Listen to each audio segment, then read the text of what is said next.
مرحبا بكم مشاهدينا. اليوم راح أعرفكم عن كيفية تغيير جاك السماعة ل MP4. طبعا كتير الأعطال بتصير جاك السماعة اللي هون مثل ما لكم شايفين، فبنحاول نفك الجهاز. أنا طبعا فكيت الجهاز، هذا هو شكل الجهاز من داخل. طبعا هذا الجاك السماعة. بنحاول نفك نقاط اللحام الأربعة. بعد ما نفك نقاط اللحام الأربعة عن طريق الكاوي، بنحاول نغير بالجاك الجديد. هذا هو. طبعا انا راح احاول، انا فكيت الجهاز طبعا، راح احاول اغير. اول شي راح افك عن طريق الكاوي.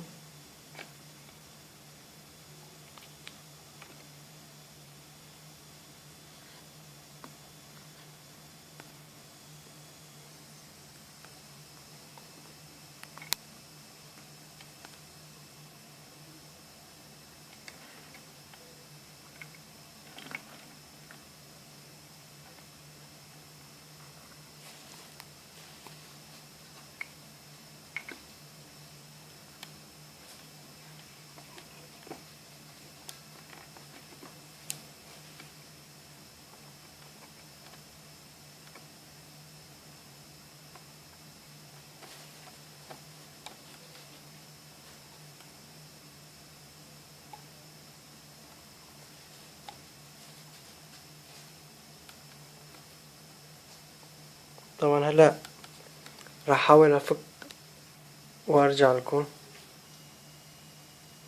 طبعا بنجيب القطعة الجديدة بنركبها.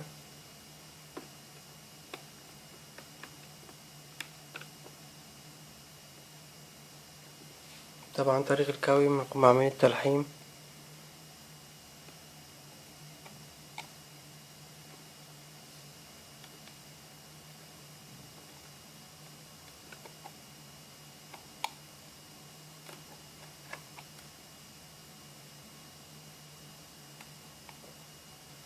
طبعا هيك قمنا بعملية تركيب الجاك السماعة.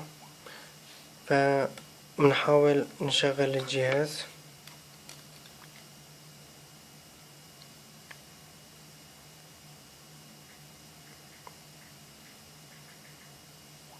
طبعا نشغل الجهاز، اشتغل معنا الجهاز، وبنحاول نحط سماعة محل السماعة، بكون معنا اشتغل الجهاز